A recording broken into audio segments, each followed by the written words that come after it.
Merci. Bonsoir à tous. Comment allez-vous? Ça va bien? Vous avez passé une bonne journée de dimanche?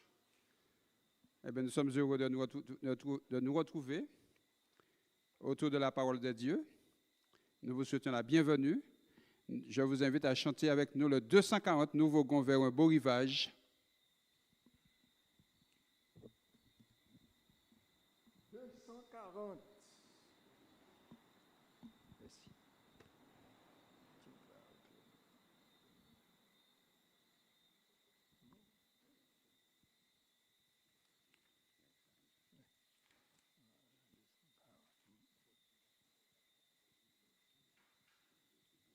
Nous voguons vers un beau rivage. Nous voguons vers un beau rivage que Jésus nous prépara. On est ensemble?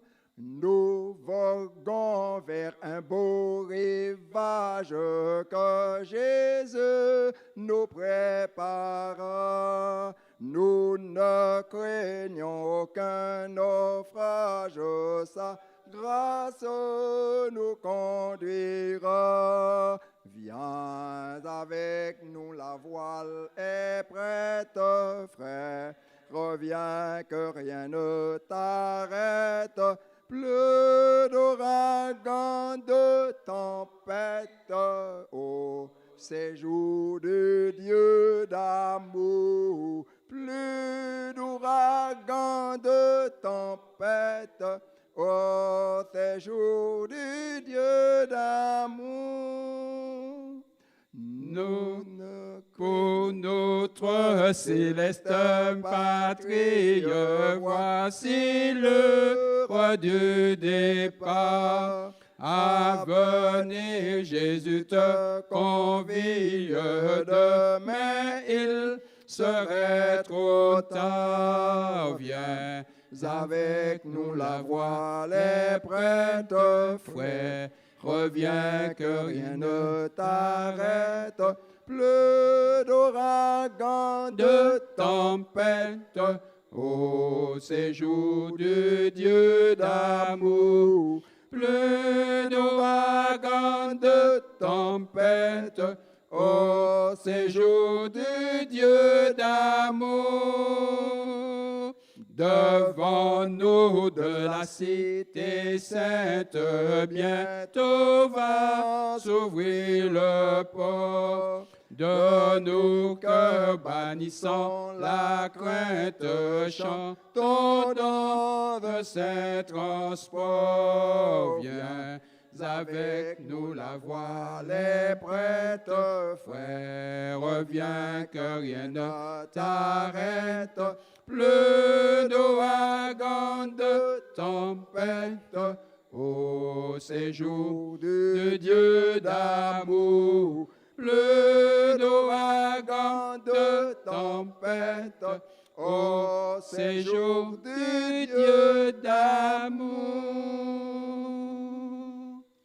Ce sera le numéro 242, le maître est là qui t'appelle. Le bateau est prêt, le capitaine est au poste, il est capable de conduire le navire malgré la tempête à bon port. Et il nous invite donc à monter à bord. Le maître est là qui t'appelle. Le maître est là qui t'appelle. On y va? Le maître est là qui t'appelle. Lève-toi donc, ô pécheur. Réponds à sa voix fidèle. C'est ton Dieu, c'est ton Sauveur. Viens à lui, viens à lui, viens à Jésus aujourd'hui. Ah, pourquoi le faire attendre depuis trop longtemps déjà? Tu refuses de l'entendre, ne tarde plus, il est là. Viens à lui, viens à lui, viens à lui, et aujourd'hui. Il est là, t'offrant sa grâce, son pardon, sa sainteté, sa paix qui jamais ne passe, son ciel, sa félicité.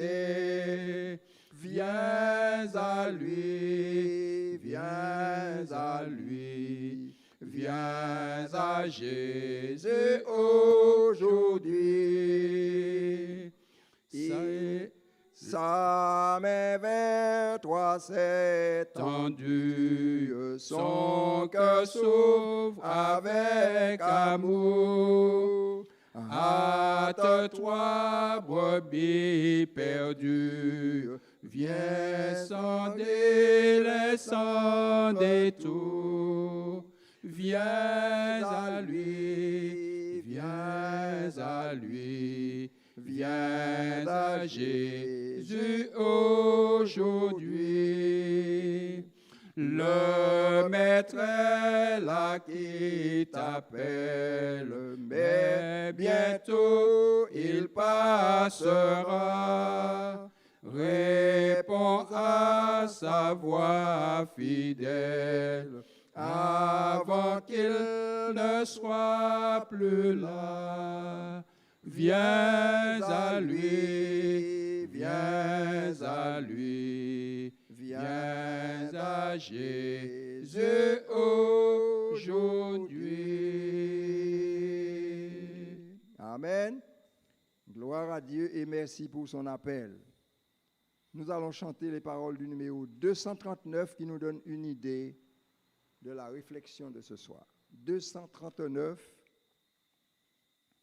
Lorsque devant l'agneau s'ouvrira le grand livre. On vous invite à changer de position.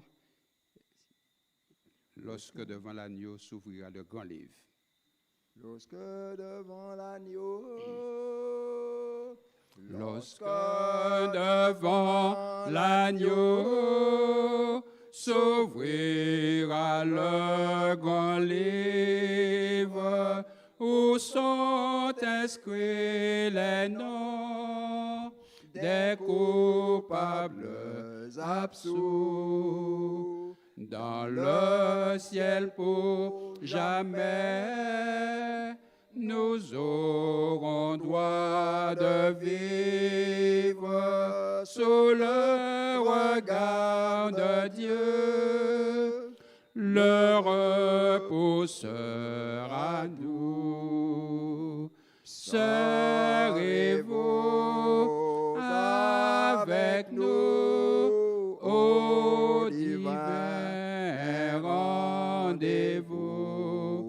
Serez-vous avec nous au divin rendez-vous? Nous serons tous assis à la table du Maître, jouissant du bonheur des amis de l'époux. Comme il nous a connus, nous pourrons le connaître sous le regard de Dieu. L'amour sera bien doux.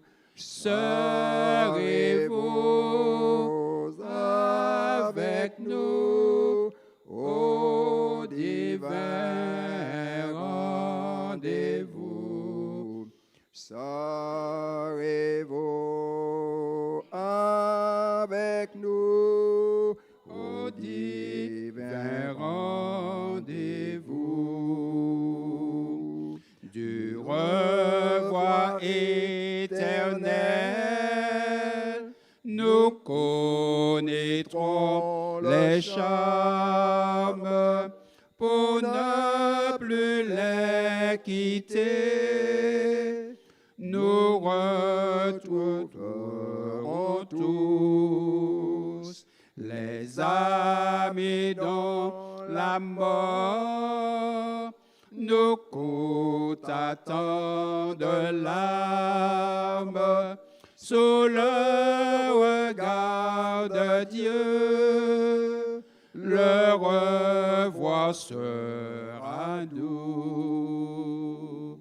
Serez-vous avec nous au divin rendez-vous? Serez-vous avec nous au divin rendez-vous? Ouvrez, ouvrez vos cœurs aux appels de la grâce, aux délices du ciel. Dieu vous invite tous, quel que soit le péché. Le sang de Christ l'efface sous le regard de Dieu. Le pardon est bien doux. Venez tous, venez tous avec nous au divin rendez-vous. Venez tous avec nous au divin rendez-vous. Amen. Amen. Alléluia, gloire à Dieu. Nous avions dit il y a quelques instants, on disait que Dieu ne nous condamnera pas d'avoir péché. Dieu ne reproche pas aux hommes d'avoir péché. Parce que Dieu nous connaît. Il sait que nous sommes nés dans le péché. Mais les hommes seront condamnés pour ne pas avoir accepté la solution de Dieu qui est Jésus-Christ. Amen. Jésus est la solution au péché. Nous allons donc nous prosterner, nous allons l'inviter avec nous, avec la voix de louange. Notre Dieu, notre Père, béni sois-tu de ce que tu nous as accordé de passer une journée agréable. Merci pour la vie, merci pour ton amour, merci pour tout ce que tu nous as permis de réaliser. Et merci particulièrement de ce que tu nous permets de nous réunir autour de ta parole ce soir. Merci particulièrement de ce que Jésus est venu nous sauver, de ce qu'il a pris notre place et il nous a apporté le salut. C'est en son nom que nous te demandons d'effacer nos péchés, nos transgressions, nos infidélités, tout ce que nous avons fait au nom de Jésus. Pardonne-nous, ô Père, et de permettre que chacun soit pur devant ta face et que nous puissions comprendre ce que tu en réserves pour nous. Tu accorderas à ton serviteur le discernement, le Saint-Esprit, la sagesse. Ainsi, Père, que chacun, nous puissions comprendre les Écritures et que nous puissions faire un pas de plus avec toi. Bénis tous ceux et celles qui sont à la maison aussi. Répands ta bénédiction sur ton peuple et permets-nous de te rester toujours fidèles jusqu'à la fin et que l'Éternel bénisse son Église au nom de Jésus. Amen. Amen. Amen.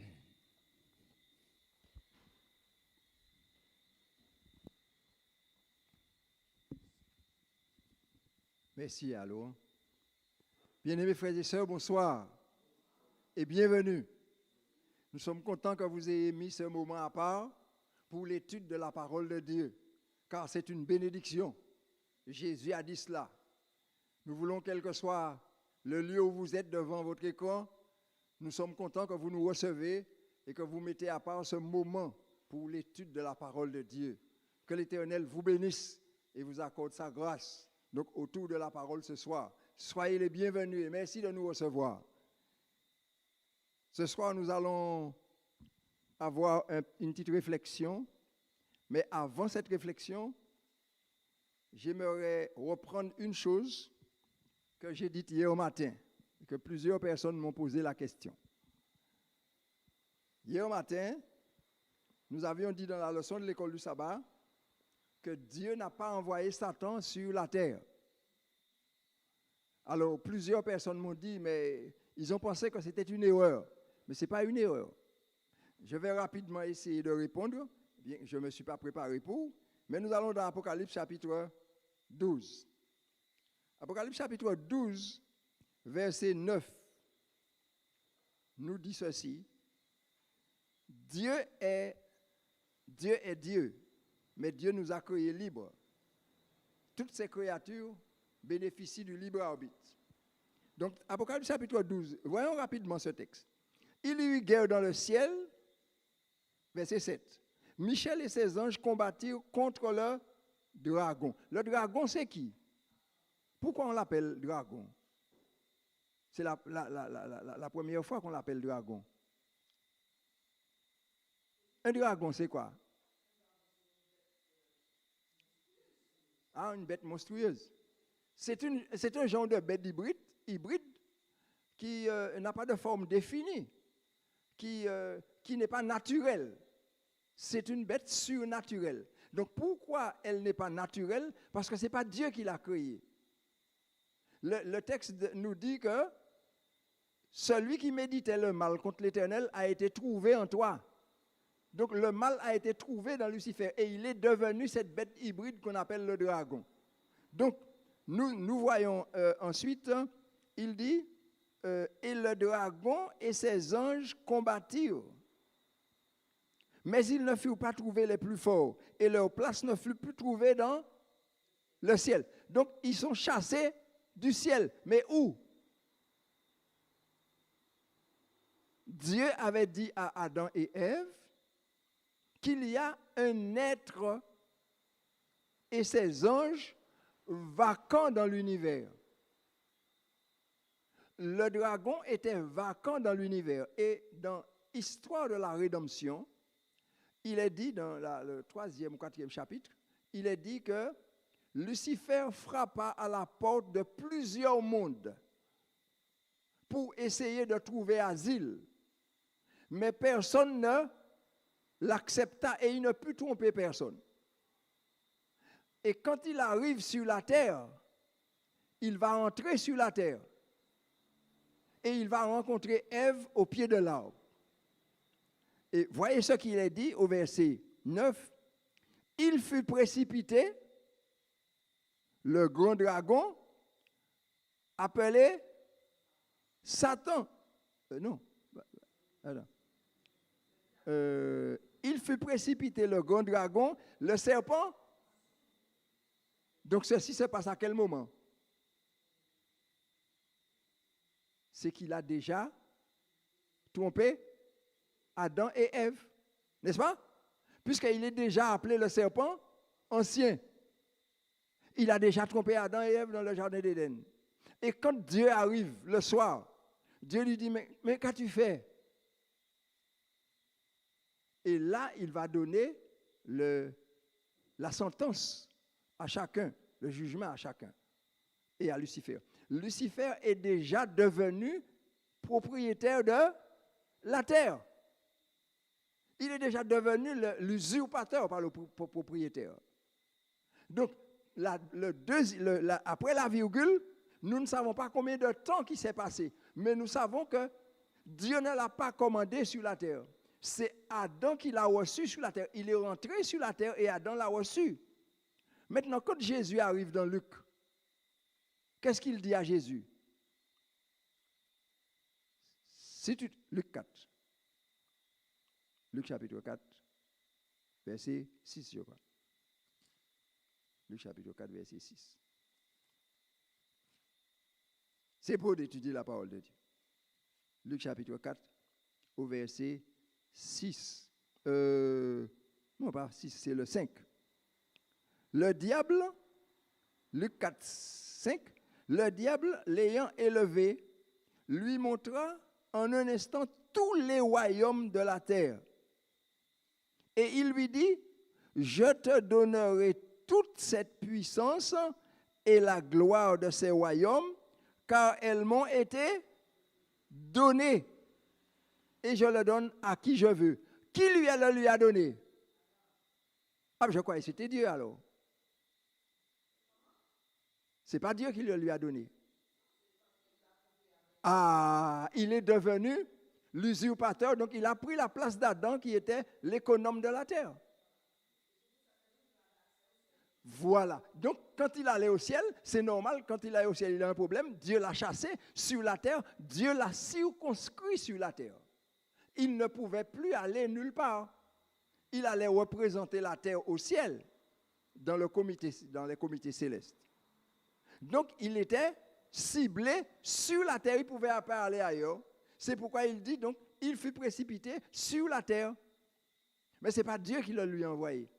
Dieu l'a gardé sur la terre pour limiter les dégâts. Et quand vous reprenez le texte d'Apocalypse, il vous dit, et le dragon, le serpent ancien, appelé le diable, c'est-à-dire l'ennemi, serpent ancien appelé le diable et Satan, il fut précipité sur la terre. C'était là déjà son fief. Dieu ne pouvait pas l'envoyer ailleurs, puisque Adam lui avait donné autorité. Donc, ce n'est pas une erreur. Prenez l'esprit de prophétie, lisez la Bible, et vous verrez que ce n'est pas Dieu qui a envoyé Lucifer sur la terre, ça serait arbitraire. Mais c'est l'homme qui l'a reçu, qui lui a ouvert la porte. Alléluia. D'accord? C'est un peu plus clair?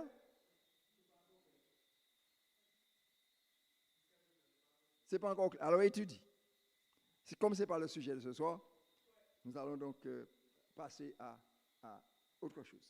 Bon, eh bien, je vais vous offrir un petit morceau. Divin Sauveur, toi qui viens sur la terre, mourir pour moi. Et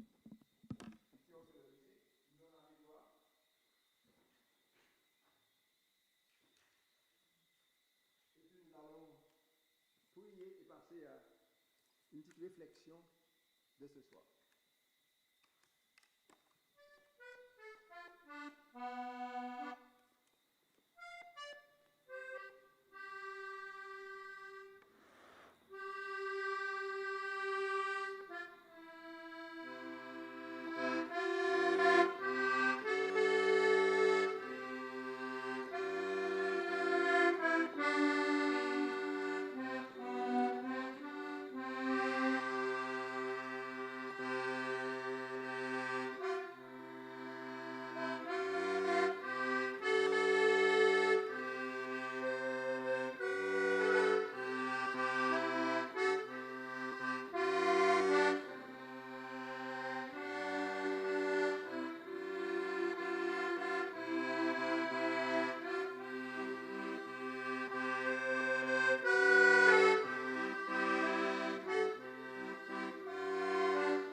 C'est la musique qui nous attendrit, qui nous dit que Jésus vint sur la terre mourir pour nous offrir la vie. Alléluia. Dieu est bon. Mes amis, nous allons ouvrir la parole de Dieu et nous allons avoir une réflexion ce soir sur les événements de la fin, l'Église de Dieu dans les événements de la fin. Il y en a tellement d'églises, il y a tellement de mouvements religieux. Dieu avait-il prévu quelque chose? Sinon, où est cette église et comment elle fonctionne? Quelle est sa mission? Quelle est sa responsabilité et son objectif, son but? Essayons de parcourir rapidement la parole et voyons ça ensemble. Nous allons donc vous inviter à pencher la tête là où vous êtes et nous allons prier. Notre Dieu et Père, nous voulons te bénir par le nom de Jésus. Nous élevons Jésus, notre Sauveur merveilleux, qui a prévu une arche, qui a prévu une havre de paix pour son Église, pour sa maison. Oh, nous te remercions, Jésus. Ce soir, nous voulons que tu nous éclaires, que tu nous donnes de l'intelligence quant au peuple que tu prépares pour pouvoir te recevoir quand tu reviendras. Merci de nous assister. Merci de nous accorder ton Esprit Saint. Merci de nous éclairer selon ta volonté. Nous te demandons cela au nom de Jésus. Amen. Voilà. Mon petit souci, c'est que je ne vois pas au loin. Quand on prend de l'âge, ça devient embêtant. Mais ce n'est pas bien méchant. Donc, dans Apocalypse chapitre 10, nous trouvons un texte qui est très intéressant. Le chapitre 10 nous situe dans le temps avant la 7e trompette. La 7e trompette, c'est la dernière, c'est pour le retour de Jésus. Donc, avant le retour de Jésus, le chapitre 10 de l'Apocalypse se réalise.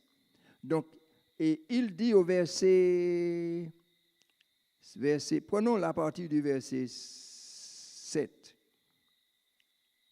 Mais qu'au jour de la voix, de la voix du 7e ange, quand il sonnerait de la trompette, le mystère de Dieu s'accomplirait, comme il l'a annoncé à ses serviteurs les prophètes. Alors, nous tombons encore dans un... Le mystère de Dieu, c'est quoi? Le mystère de Dieu. Vous savez, il y a 2 mystères.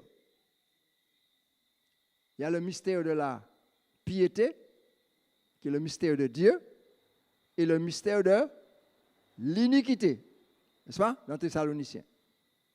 Maintenant, le mystère de la piété, vous le trouvez dans Colossiens 1, 27, 28. Si je ne me suis pas trompé. Colossiens chapitre 1, verset 27, 28. Si un volontaire a trouvé, on va voir si je le trouve. Colossiens chapitre 1, verset 27, 28. Hébreux, c'est un peu avant. À qui Dieu a voulu faire connaître quelle est la glorieuse richesse de ce mystère parmi les païens, savoir Christ en vous, l'espérance de la gloire. Verset 28. Oui. C'est lui que nous annonçons, exhortant tout homme et instruisant tout homme en toute sagesse, afin de présenter à Dieu tout homme devenu parfait en Christ. Amen. Donc, il dit, dans le texte d'Apocalypse, que quand le 7e ange sonnera de la trompette, le mystère de Dieu s'accomplira. Alors, on disait, le mystère de Dieu, c'est quoi? Nous avons lu le texte, pas vrai? Le mystère de Dieu, c'est quoi? Vous n'avez pas de réponse? Christ en vous, l'espérance de la gloire.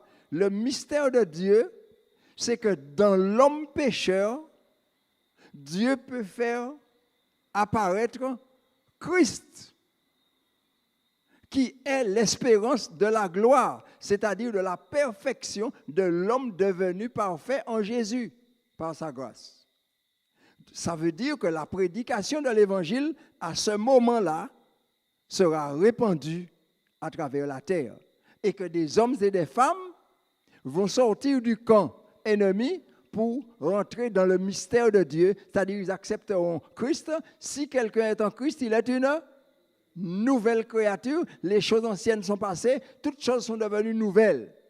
Et ceci, c'est le fruit de la grâce de Dieu dans la vie du pécheur. Donc, ce mystère-là devait s'accomplir. L'Évangile, vous savez, nous arrivons à une période où, après les 1260 années d'oppression, de suppression de la Bible, d'interdiction de la Bible va recommencer avec, après Thyatire, donc nous avons Philadelphie, nous avons Sardes, nous avons Laodicée. Donc l'Évangile recommence à prendre de l'ampleur et recommence à être prêché à travers le monde. Donc ceux qui invoquent le nom du Seigneur sont sauvés. Le mystère de Dieu s'accomplit dans les humains. Ce qui n'était pas valable avant, puisque la Bible, donc la parole de Dieu, était interdite. Alors c'est pourquoi il dit, mais qu'au jour de la voix du septième ange, quand il sonnera de la trompette c'est la guerre, c'est la déclaration de guerre, donc c'est la guerre, les 12 apôtres sont partis dans le monde, donc c'est la guerre de Dieu qui arrache ses enfants dans l'armée de Lucifer, dans l'armée de Satan. Donc c'est ça la guerre. Quand il sonnerait de la trompette, le mystère de Dieu s'accomplira comme il a annoncé à ses serviteurs, les prophètes. Et la voix que j'avais entendue du ciel me parlait de nouveau et dit, va, prends le petit livre ouvert dans la main de l'ange qui se tient debout sur la mer et sur la terre. Apocalypse 10. Alors, où ça que nous avions trouvé l'ange debout sur la terre et la mer et qui jurait? Dans Daniel. Donc le petit livre, c'est le livre de Daniel. Alors, il va lui dire, prends le petit livre de Daniel et prends le petit livre ouvert. Donc le livre est ouvert, la connaissance est accessible. De l'ange qui se tient debout sur la mer et sur la terre. Et j'allais vers l'ange et lui disant de me donner le petit livre. Et il me le donna. Il me dit, prends-le, avale-le, il sera amer à tes entrailles, mais doux dans ta bouche, et il sera doux comme du miel. Qu'est-ce que l'ange lui dit? Nous ne sommes pas... L'ange lui dit de prendre le petit livre et de l'avaler. Ça veut dire quoi? Mais oui, de le lire, de l'étudier. Et effectivement, William Millet, qui était un capitaine de bateau à la retraite, il s'est mis à étudier le livre de Daniel. Et dans le livre de Daniel, il découvre que dans 2300 soirées matin, Jésus revient pour purifier la terre. Ça, ce sont ses études qui mènent à ça. Donc, et à partir de ce moment, il va créer un mouvement qu'on va appeler les milléristes. Et ce mouvement, quand Jésus n'est pas venu, parce que l'erreur n'était pas dans l'étude, l'erreur était dans l'explication qu'il avait donnée que la terre était le sanctuaire qui devait être purifié. Tandis que le sanctuaire qui devait être purifié, ce n'était pas la terre, mais c'était le ciel. Donc Jésus devait rentrer dans le sanctuaire au ciel. Nous avons vu ça. C'est hier après-midi que nous avons vu ça. Donc Jésus devait aller au sanctuaire pour le jugement. Alors, des 30 000 personnes qui étaient rassemblées pour attendre Jésus ce 22 octobre 22 octobre 1844. Jésus n'est pas venu. Donc, cet homme-là, il s'est mis à prêcher ce message en 1831. Il a commencé à prêcher ce message. Et finalement, Jésus n'est pas venu.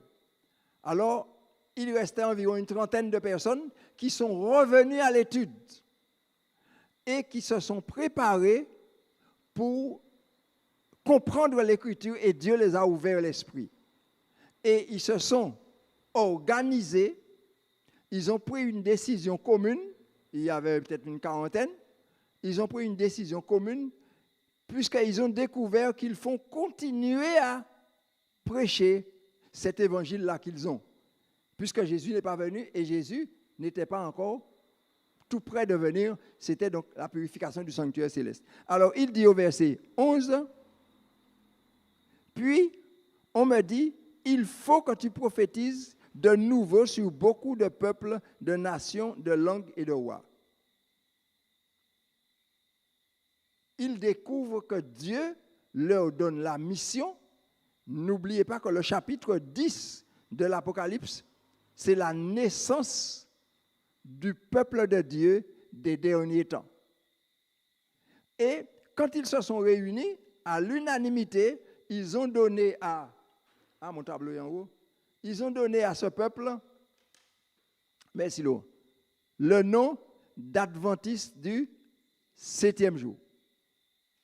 Et cela répondait exactement à l'identité de ce peuple, parce que pourquoi? Ce peuple attendait Jésus, le retour de Jésus.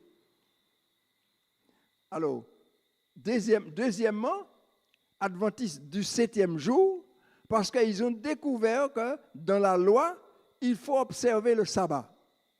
Donc, ils ont été les piliers pour pouvoir publier ce sabbat, cette nouvelle compréhension. Alors, il faudrait dire que tout le monde religieux dans le temps, ça se passe en 1850, tout le monde religieux protestant adorait le dimanche. Il n'y avait pas de sabbat. La connaissance du sabbat n'était pas arrivée. Puisque l'Apocalypse 7 nous dit que l'ange est venu avec le sceau de Dieu, donc qui est le sabbat, à cette période. Alors, donc, par conséquent, alors, je reviens ici. Ouais. D'accord, très bien. Alors, nous disons que, ici, nous faisons Alors, on va appeler ce groupement-là les adventistes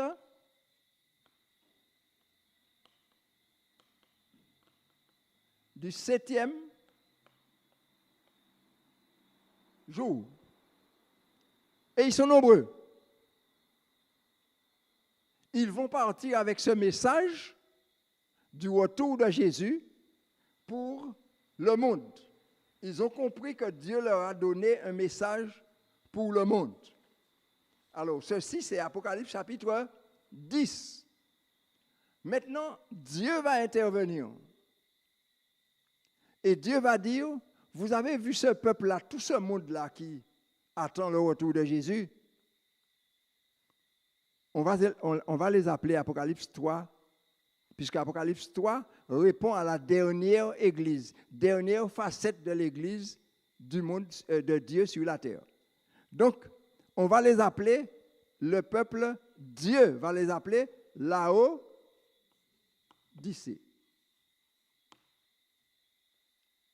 Dieu va les appeler Laodicée.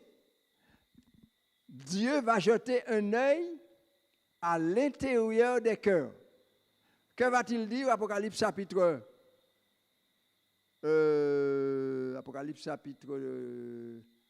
le texte m'a échappé, c'est là. Apocalypse 3, verset 15 à 21. Allons à Apocalypse chapitre 3. Voici ce que Dieu dit. Dieu leur dit, Apocalypse 3, 14 à 22.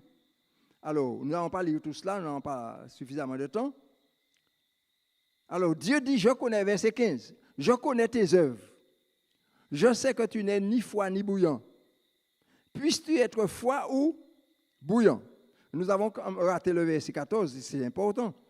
Écrit à l'ange de l'église de Laodicée, voici ce que dit l'Amen, le témoin fidèle et véritable, le commencement de la création de Dieu. À quel moment qu'on dit Amen? Quand on est à une fin. Mais Jésus, maintenant, va prendre le nom de l'Amen.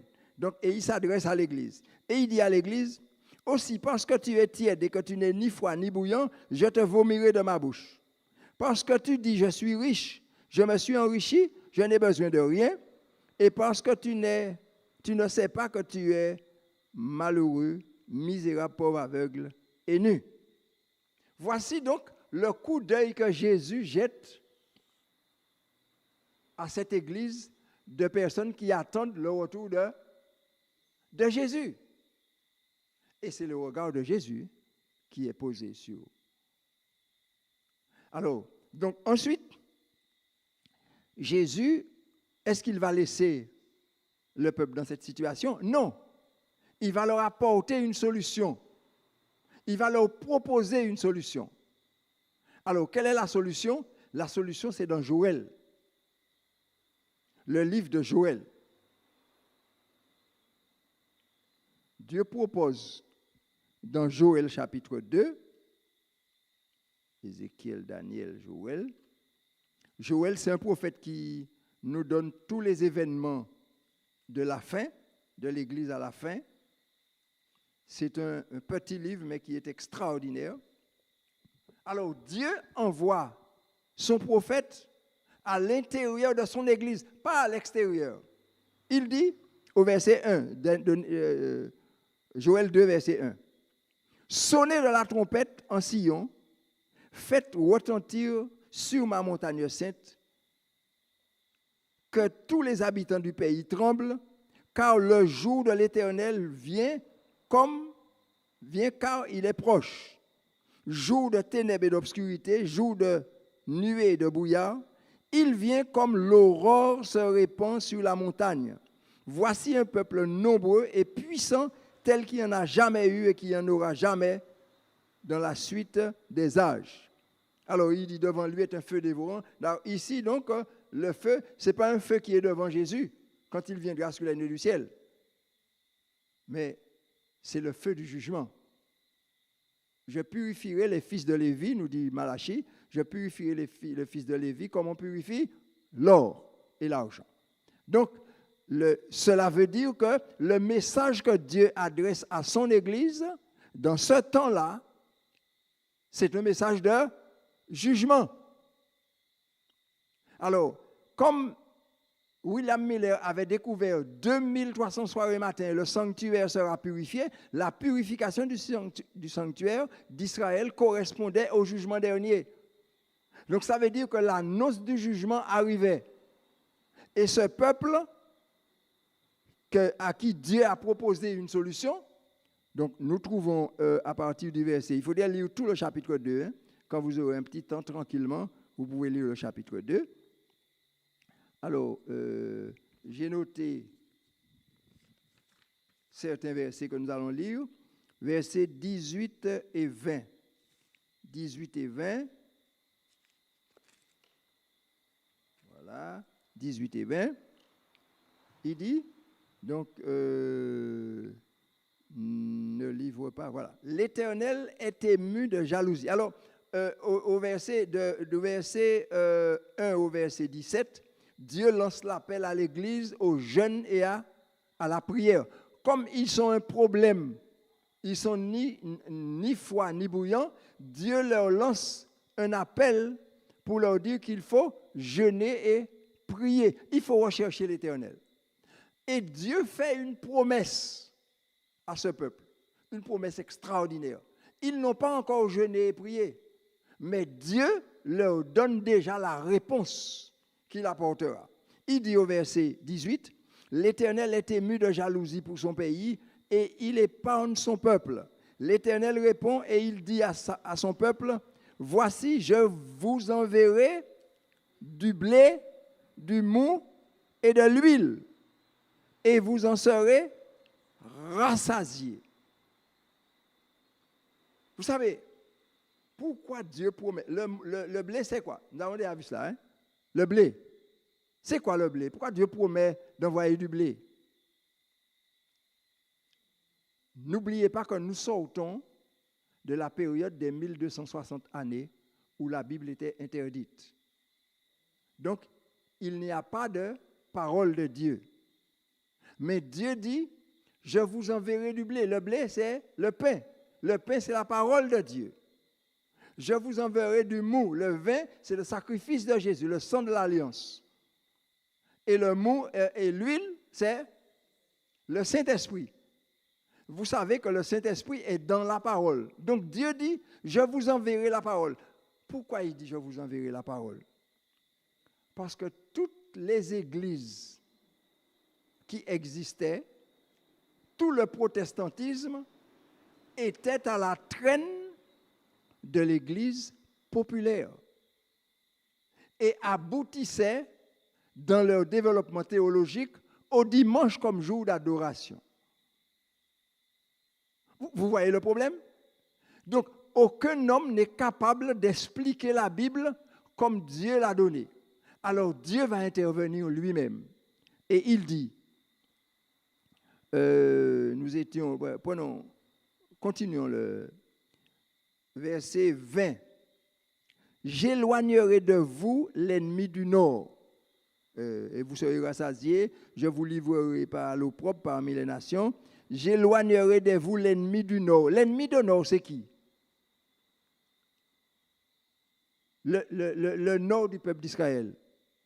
Vous savez, c'est représenté par l'aigle. C'est Babylone. L'ennemi du nord, c'est Babylone. Ce n'est pas Babylone qui a interdit la Bible et qui a donné une explication. Mais oui. Donc maintenant, Dieu va intervenir pour pouvoir renverser cette vapeur et établir la vérité. Alors il dit, vous mangerez et vous serez rassasiés et vous célébrerez le nom de l'Éternel notre Dieu qui aura fait pour vous des prodiges et mon peuple ne sera plus jamais dans la confusion parce que vous allez comprendre la parole. Je vais vous éduquer moi-même. Mon peuple ne sera plus jamais dans la confusion. Et vous saurez que je suis au milieu d'Israël. Alors, nous n'avons pas le temps de parler d'Israël. Je serai au milieu d'Israël, mon peuple. C'est l'église de Dieu de la fin des temps. Que Dieu ne change pas. Après cela, je répandrai... Non, je suis parti. Et vous saurez que je suis l'Éternel, que je suis au milieu d'Israël, que je suis l'Éternel, votre Dieu, et qu'il n'y a point d'autre, et mon peuple ne sera plus jamais. Vous n'avez pas vu l'autre mot qui est derrière? On dirait qu'on n'est pas ensemble. Alors, nous sommes dans un problème. Nous sommes dans Joël 2, pas vrai? Joël 2, verset 20, 26. Ah bon, je ne vous avais pas donné là où j'étais? Ah, excuse-moi. Tellement de choses qui passent dans la tête. Alors, nous reprenons le verset 26. Vous mangerez et vous serez rassasiés. En langage spirituel, ça veut dire quoi? Vous mangerez, vous serez rassasiés. Je vous donnerai du blé, du mou.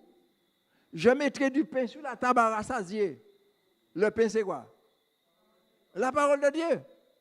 Et quand il dit vous mangerez, vous serez rassasiés, ça veut dire quoi? Vous étudierez cette parole, vous comprendrez cette parole. Parce que je vais vous donner l'explication. Et cette explication que je vous donnerai, vous serez jamais dans la confusion. Parce qu'il existe une confusion au niveau du protestantisme, dans sa totalité. Alors, Dieu intervient et mon peuple ne sera plus jamais dans la confusion. Comment je ferai ça? Après cela, je répandrai mon esprit sur toute chair. Vos fils et vos filles prophétiseront, vos vieillards auront des songes et vos jeunes gens des vision. Même sur les serviteurs et sur les servantes, dès ce jour-là, je répandrai de mon esprit. Je ferai paraître de prodiges dans les cieux et sur la terre, du sang, du feu, des colonnes de fumée. Le soleil se changera en ténèbres et la lune en sang avant l'arrivée du jour de l'Éternel. Donc, avant l'arrivée de ce jour, Dieu dit que les astres, le soleil, la lune et les étoiles doivent donner des signes pour montrer que nous entrons dans ce temps-là que je vous avais dit. Et effectivement, en 1780, le soleil a obscurci la lune ainsi que la chute d'étoiles en 1833. Donc, qui annonçait l'accomplissement de ce que Dieu avait promis. Et Dieu va susciter, ça changera, avant l'arrivée du jour de l'Éternel, de ce jour grand et terrible. Alors, quiconque invoquera le nom de l'Éternel sera sauvé. Le salut sera sur la montagne de Sion et à Jérusalem, c'est-à-dire dans la maison de Dieu, comme a dit l'Éternel, et parmi les réchappés que l'Éternel appellera. Donc, ainsi, Dieu dit, je vous enverrai la connaissance du salut. Et Dieu va utiliser, comme adventiste du 7e jour, la Odysséenne. Dieu va utiliser Ellen White et il va lui donner un commentaire de la Bible de la Genèse à l'Apocalypse. Un commentaire avec une fiabilité extraordinaire, avec une connaissance solide de la volonté de Dieu pour tous les événements de la fin. Alors, Dieu dit, dans ce programme-là que nous avons, Dieu apporte une solution. La solution qu'il apporte à la Odyssée, c'est l'esprit de prophétie. C'est l'explication de la Bible. Dieu ne prend pas l'explication qu'ils avaient déjà, que toutes les églises protestantes avaient, mais Dieu va réunir ce peuple et il va lui donner une connaissance particulière qui sont les livres de l'esprit de prophétie. Alors, Sir White a écrit plus de 80 gros livres de 400 à 1200 pages et il a écrit plus de 200 petits livres, environ de 10 à 200 à 350 pages et elle a écrit plus de 60 000 pages manuscrits et elle a écrit aussi plus de 24 000 pages donc dans les journaux, etc. Donc ça, c'est une œuvre extraordinaire que Dieu a envoyé une connaissance abondante et a chargé cette église de la Odyssée de sortir de cette tiédeur. Et c'est là que nous trouvons dans l'Apocalypse. Nous revenons dans l'Apocalypse. C'est pourquoi je dis que le conseil que Dieu donne dans l'Apocalypse chapitre 3 pour permettre à la Odyssée, à l'église adventiste du 7e jour, ceux qui attendent Jésus, de sortir de la tiédeur, de la mortalité de la tiédeur. Alors, il leur dit, au verset, chapitre 3, au verset 21, verset 18. Je te conseille d'acheter de moi de l'or éprouvé par le feu, afin que tu deviennes riche, et des vêtements blancs, afin que tu sois vêtu, et que la honte de ta nudité ne paraisse pas, et un collier pour oindre tes yeux, afin que tu vois. Dieu propose 3 choses pour sortir la Odyssée de sa tiédeur. D'accord? La première chose, c'est quoi? C'est l'or éprouvé par le feu. L'or éprouvé par le feu, mes amis, c'est quoi? L'or éprouvé par le feu. L'or éprouvé par le feu, c'est la foi éprouvée par les œuvres. La foi, c'est la confiance. On ne peut pas avoir confiance en quelqu'un si on ne le connaît pas. Donc Dieu nous a donné suffisamment d'éléments pour connaître Jésus, pour développer la connaissance de Jésus à travers la parole, pour nous donner cette foi qui doit tout supporter en traversant les périodes difficiles de la fin des temps. Donc, et il dit un collier pour oindre tes yeux. Le collier, c'est quoi? Vous voyez, les 3 choses vont ensemble. Le collier, c'est le discernement. Le discernement vient de quoi? Du Saint-Esprit, merci Laurent. Maintenant, et il y a un autre élément qui est, alors nous avions le mou, c'est la parole, nous avons l'huile qui est le Saint-Esprit, et nous avons un troisième qui est le vin, le sacrifice de Jésus. Donc, ces trois éléments se retrouvent dans le remède que Dieu donne à la Odyssée. Quand vous étudiez la parole, savez bien que vous partez à la découverte du sacrifice de Jésus. Et plus vous étudiez la parole, plus le Saint-Esprit peut vous devenir le maître de votre vie.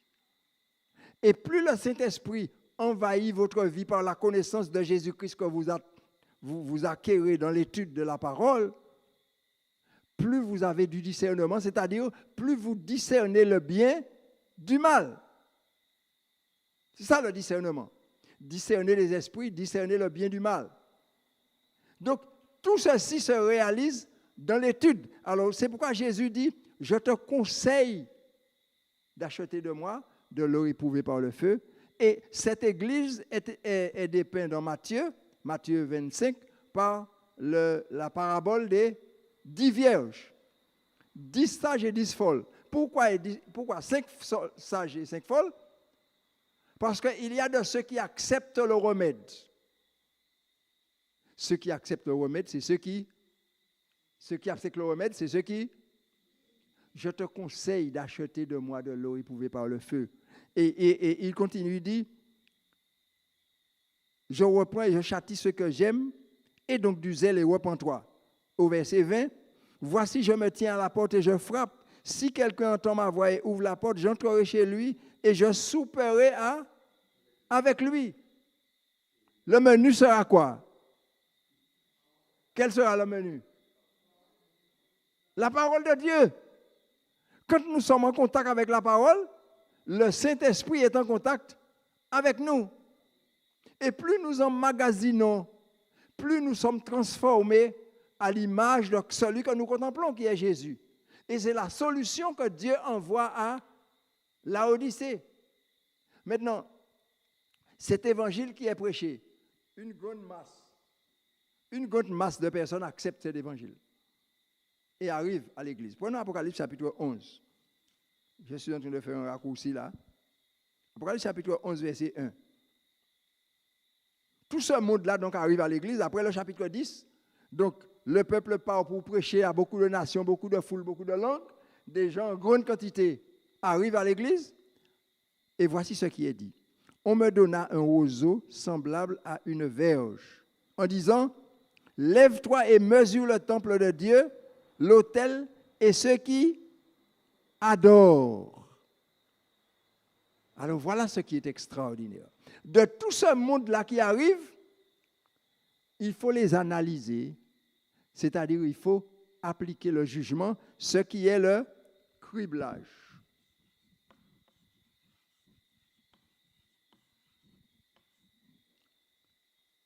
Donc tout ce monde-là qui vient adorer sera criblé. Et ceux qui vont être déclarés sages, ils ont accepté le remède que Jésus a apporté à l'Église. Ils vont sortir de la tiédeur de la Odyssée, ils seront criblés, et ceux-là qui vont réussir au criblage, c'est-à-dire au jugement, ils seront scellés.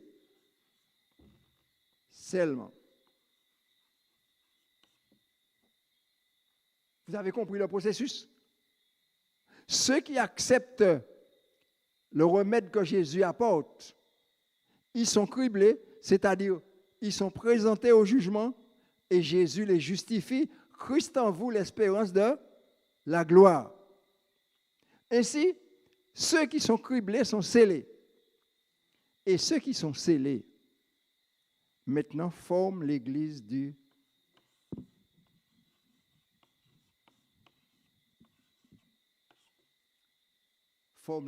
reste. Et je vais vous lire au moins un texte. Je crois que c'est page 180. Page 180 de préparation pour la pluie de l'arrière-saison. Préparation pour la pluie de l'arrière-saison, page 180. Écoutez ça. L'écuménisme unifiera d'un côté les apostats sous la bannière de l'homme de péché, mais parallèlement, il unifiera les rachetés et les rassemblera pour former l'église du reste. Donc, l'église du reste est formée à partir du moment que le monde s'est uni à l'ennemi du Nord pour rejeter la loi de Dieu. Ceux qui sont du côté de l'Éternel, du côté de la loi de Dieu, c'est l'église du reste. Donc, mais il n'est pas dit que l'église du reste va sortir de l'église de Laodicée, de l'église adventiste du 7e jour. C'est la même église. Mais ils vont sortir de là. Où ça qu'ils vont sortir? Dieu leur dit, sortez de Babylone, mon peuple. Ils vont sortir de la confusion. Ils vont sortir de la tiédeur. Le problème de la Odyssée, c'est la tiédeur. Dieu donne une solution pour sortir de la tiédeur. Et tous ceux qui, dans l'Église, acceptent le remède que Dieu a donné, qui passent du temps avec Dieu dans l'étude de la parole, reçoivent le Saint-Esprit, Christ se forme en eux. Personne ne peut faire ça pour vous. Quand ils sont formés, Dieu va les cribler. C'est le travail du jugement. C'est pourquoi ce peuple-là, adventiste du 7e jour, a le message de Dieu qui est le jugement dernier pour l'humanité. Et ainsi, nous arrivons donc le criblage. Nous serons criblés chacun. Nous vivons maintenant le criblage. Ceux qui sont scellés vont former l'église du reste. Et mes frères bien-aimés, ceux qui ne seront pas scellés, n'en comptons pas. Mais ceux qui ont formé l'église du reste vont recevoir la deuxième facette de la pluie de l'arrière-saison.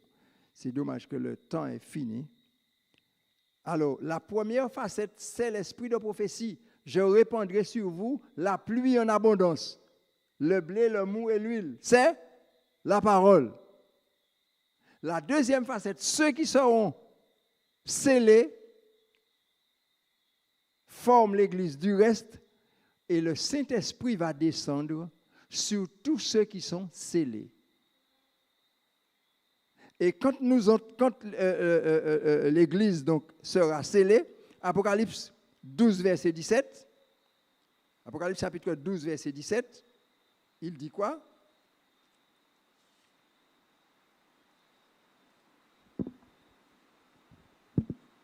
C'est ici.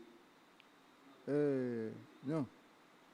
Et le dragon fut irrité contre la femme, c'est-à-dire contre l'Église, et il s'en alla faire la guerre au reste de sa postérité, à ceux qui gardent les commandements de Dieu et qui ont le témoignage de Jésus. Donc la guerre qui est déclarée, c'est contre l'Église du reste qui est scellée, qui représente le peuple de Dieu, parti depuis Adam, c'est le reste. D'accord? Ainsi, le Saint-Esprit va descendre. Nous écrivons ici pluie de l'arrière-saison. Le Saint-Esprit descend en abondance sur ce reste qui est scellé. Et à ce moment, ils partent pour la moisson.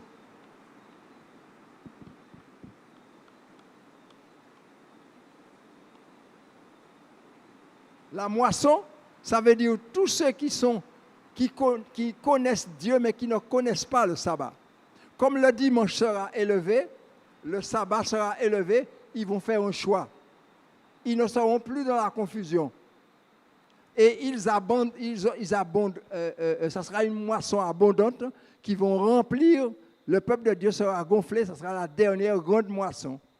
Et après cette grande moisson-là, qui n'est pas long, très court, nous allons entrer donc dans les 7 fléaux. Non, c'est fléau. Voilà, fléau. Nous entrons dans les 7 fléaux, c'est-à-dire le moment d'épreuve terrible que l'Église doit traverser. Et Jésus viendra après pour pouvoir, retour de Jésus, pour délivrer son peuple, ceux qui ont été scellés, l'Église du reste, son Église, pour pouvoir finalement nous emmener au ciel. Amen. Mes amis, maintenant, nous sommes dans cette période-là, criblage, scellement et formation de l'Église du reste. Parce que l'écuménisme, il nous a dit, quand l'écuménisme, toutes les nations religieuses vont se réunir pour rejeter la loi de Dieu. Ils sont unis pour rejeter la loi de Dieu. Ça se fera au cours du mois de novembre. Donc, le peuple, l'Église du reste va se former. Donc, nous pouvons dire, avec cette fin d'année, Dieu forme l'Église du reste. Le jugement atteint son comble. Nous sommes arrivés à la fin. Alléluia. Nous sommes tout près du départ. C'est une bonne nouvelle. Nous ne devons pas craindre le jugement parce que le jugement est en notre faveur. Amen. Nous rendons gloire à Dieu pour ça. Mes amis, je souhaite à vous tous qui vous vous êtes associés à nous pour étudier donc ce petit sujet un peu compliqué. Nous demandons à Dieu de vous permettre d'être parmi ceux-là qui font partie de l'Église du reste. Si vous avez échappé à l'Église du reste, peut-être que vous aurez la chance d'avoir la moisson. Mais la moisson, ce n'est pas pour les adventistes du 7e jour, c'est pour ceux qui sont extérieurs. Mais plaise à Dieu que nous soyons trouvés habillés, que nous soyons trouvés couverts, que nous soyons trouvés sous l'égide du Saint-Esprit, pour que finalement nous puissions entrer à la maison. Bien-aimés frères et sœurs, merci d'être venus. Je vous adresse l'appel du Seigneur. Mettons de l'ordre dans nos vies. Jésus revient. Mettons de l'ordre dans nos vies. Puisse le Seigneur nous aider et nous bénir. Amen. Merci. Notre dernier chant sera le 260. Avec la compagnie de notre brave frère Laurent. 260.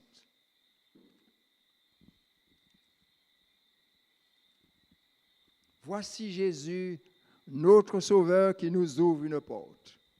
Je vous invite à vous mettre debout et nous chanterons. Voici Jésus. Voici Jésus, notre Sauveur, qui nous ouvre une porte. Suis-moi, dit-il, à tout pécheur de sa voix tendre et forte. Merci Jésus, j'espère en toi.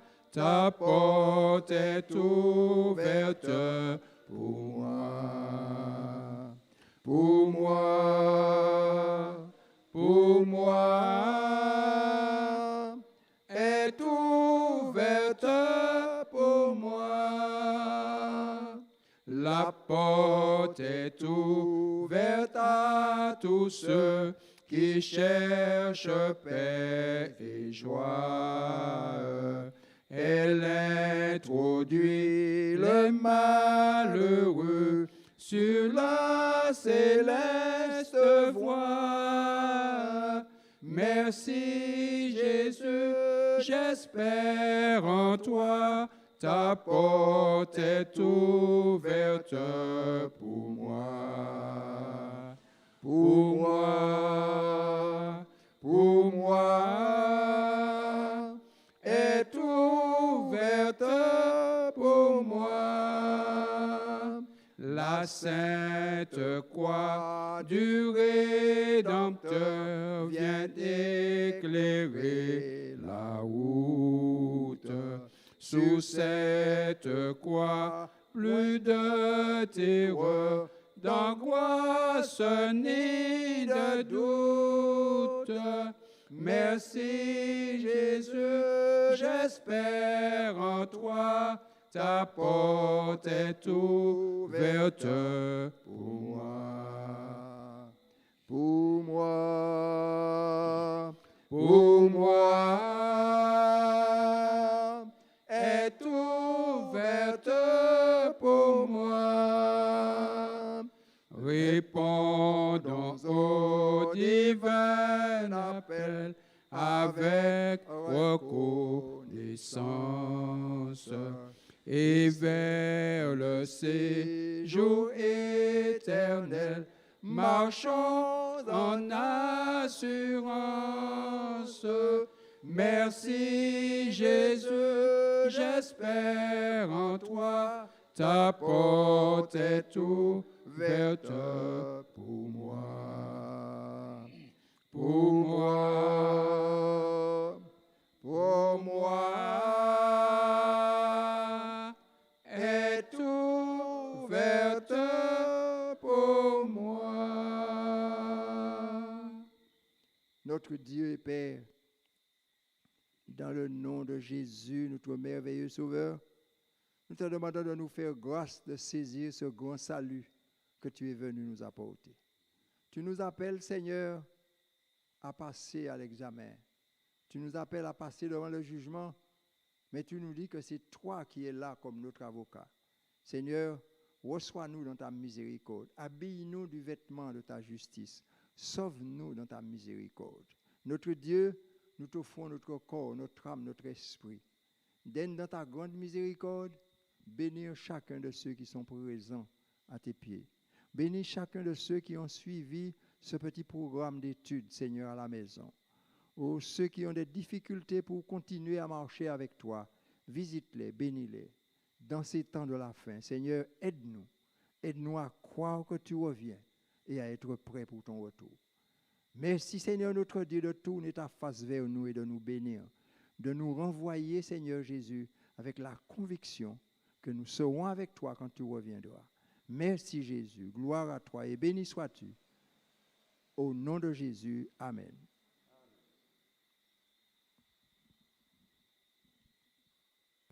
Nous vous souhaitons une bonne soirée.